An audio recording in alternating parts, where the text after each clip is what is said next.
Hey there, everyone. I hope you're doing well and welcome back to another video. What a period of time we are in. It's really throwing some 2020 vibes. And I'll get to the astrology as to why I think that in a minute. But as we stare down the barrel of the end of July and into August, the astrology is actually really quiet. The only thing that we really have happening over the next few days is the entry of Mercury into Virgo.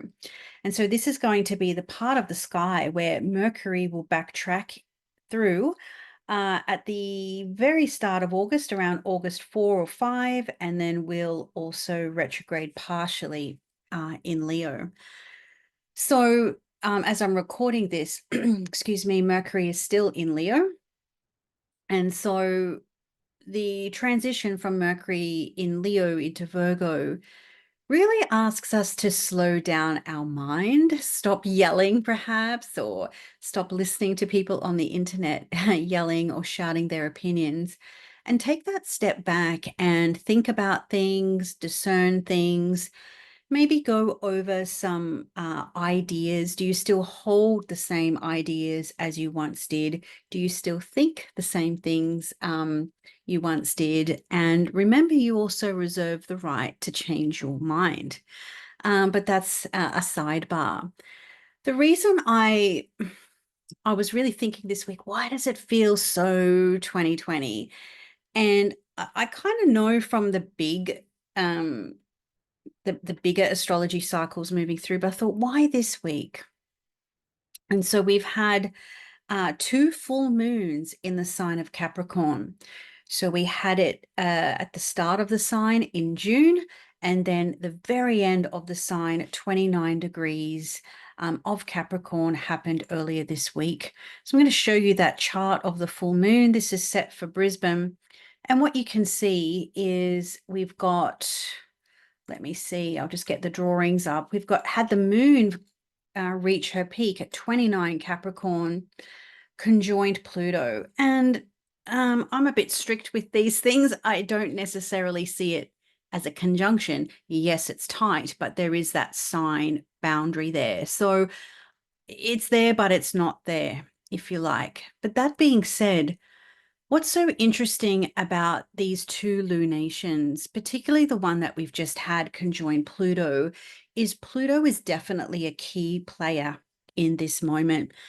This week has really felt like the spotlighting of 29 degrees of Capricorn is asking you, or has asked you, to pay attention to something, to pay attention to an area of your birth chart, aka the Capricorn house, that is the energy where Pluto is going to return to throughout the month of, it'll start in September, and then it will continue through to October and into November. So we kind of got a little bit of an astrological heads up of what the last little bit of Pluto in Capricorn is going to mean for us individually and collectively, of course, because Pluto, as I'm sure you all know, is not going to return to Capricorn for any of our lifetimes. On the collective stage, it's also the last leg of Pluto's, of the USA's Pluto return. Yes, I believe from the top of my head there, Pluto is at 27 degrees, but Pluto dips its toe back into that Capricorn water. So it is the final swan song, if you like, of what that may symbolize for the US. And that's a whole video in of itself. Whether I'll do that one here or not, I'm not sure. But we can see through recent events over the last week or two, the news is not boring, let's put it that way. And not just in the USA, in many parts of the globe. And so we do have this interesting dynamic with this full moon as well, kind of conjoined Pluto. and Pluto is now at 0 degrees. So it moved to 0 degrees earlier this month, just prior, a few days prior to this full moon, 0 degrees of Aquarius. So you might recall that 0 degrees of Aquarius was the position or the point in the sky where Saturn and Jupiter formed their grand conjunction in December of 2020 and officially herald the age of air, where we will have grand conjunctions only in air signs for the next couple of centuries. So we have had this ingress of the grand conjunctions in air, and then we had Pluto move into Aquarius to sort of maybe put the icing on the cake somewhat. But we also, we had Pluto in Aquarius, what was that, March, June of last year, back into Capricorn. This year has been the longest sojourn of Pluto in Aquarius thus far. But we all knew, we're not kind of done with Capricorn yet, plus those 2 full moons. So there's something about the energy of now that's very 2020. I'm feeling that in the news, and not that I watch news per se, but social medias. But at the same time, we're obviously, it's the same energy, but it's different. We're really in that energy of maybe the end, how do I word this? The end hurrah of the old guard holding on. The rules that the systems that were built, the rules that were established, the rules that were written are no longer being paid attention to. And so when that happens, um, you know, like your home environment, if the kids aren't listening, you got to crack down. Now, Pluto in Capricorn, I will suspect that when it ingresses back in for those, I think, 10 weeks in total, we will see some crackdowns. And it may not be very pleasant in some areas of life, in some parts of the world. And that can also be perhaps a little bit of a distraction tactic, a theater tactic as the new rules come in. So we are in this mutation period where the old structures, the old systems, the old guard, they're hanging on for dear life. And this new energy is trying to come through. This new energy is demanding to be heard, to be introduced. There's a whole new dynamic, a whole new energy, a whole new level of uncharted territory. In media, in journalism, in some areas, there are some real truth tellers out there, and there are some real people who are bringing awareness to what's going on. So there's this clash of, I don't know, Godzilla and King Kong, where it's battle of the titans. Who's going to submit and who's going to control the new domain. So this is all happening in the element of air, and air is chaotic. Air is unstable, and air is very much about our mind, is very much about our thoughts, our mind control. I've spoken about this on earlier YouTubes, once we kind of got into the sort of 2021 period of time, that the internet will be the main tool of war, of mind control, of powers that be trying to manipulate what we think. And and all of that has ruffled some feathers at the time, but hey, where's the lie, right? And so as we sort of have one foot in Aquarius land and then one foot still in Capricorn, because obviously it's not done yet, we're in this transition of the old guard, the new guard. Now, there's something very interesting about the idea of Mercury choosing to retrograde this year, or at least with this phase, at least partially in an Earth sign. And what's really interesting about the energy of Virgo, while it's a mercurial and cerebral sign, it's earth. So it does have that capacity to think about things, to ground the instinctual, the embodied, and the felt alongside the rational and the discerning. And so this is what I think is really quite potent about the astrology of this last week or so of July, where it's super, super quiet. It's almost the dark before dawn or the calm before the storm type of analogy, where we are moving into some pretty dynamic astrology. August kicks off the Saturn Jupiter squares. Then by September, we've got Mars moving into Cancer. It'll eventually move into Leo in November. And it will spend the best part of 10 months just in Cancer and Leo. So we've really got a Marsy summer. We have an eclipse in September that's going to introduce us to the 2025 cycle. So obviously that's a whole bunch of astro data thrown at you there, but I just wanted to share some of my thoughts about the astrology of now.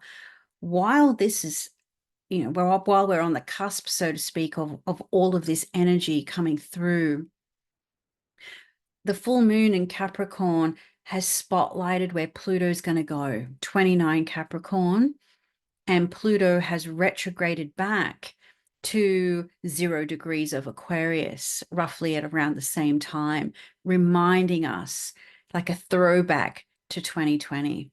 And so, obviously, I've alluded to a few of the collective themes around power, control, uh, the chessboard, the pawns on the chessboard type of thing, and how they are being maneuvered.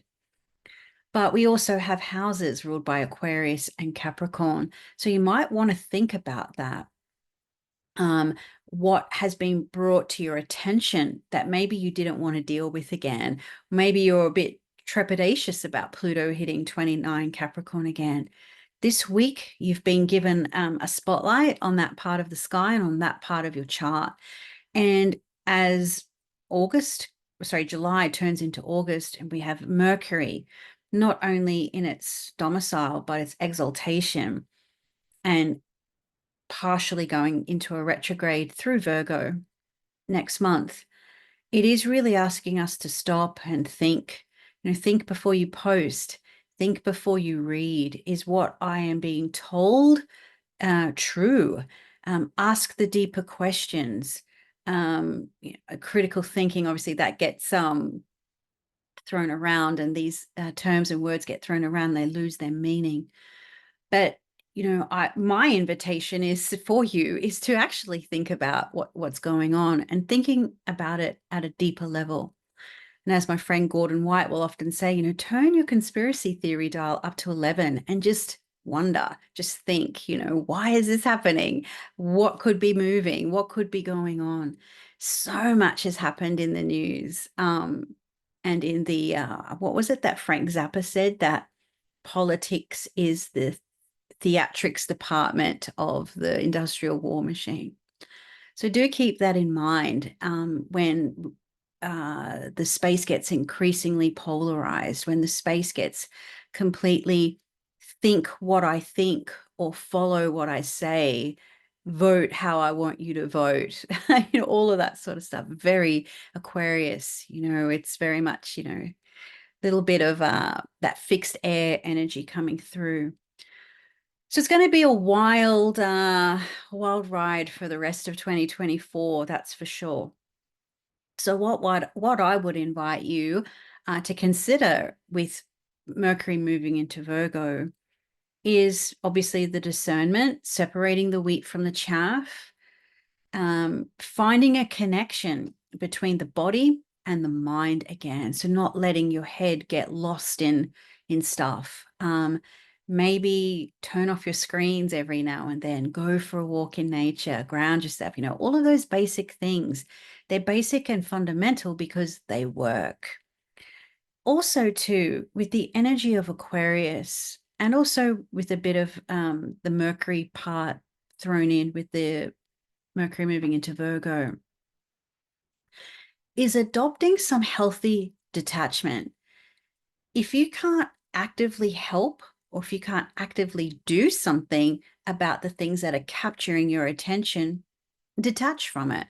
Work with what you can do. What is yours to do in this moment? What can you do to help your family, your friends, your local community, your circle, to bring some light into, this era, into this timeline? What is yours to do in this moment to help others, to bring more light, to bring more clarity of thought, clarity of morality, um, clarity of conviction. So that's a little something, I think, as we have a bit of a celestial pause as July ends. So a little bit of healthy detachment is going to go a long way to help you in the upcoming months.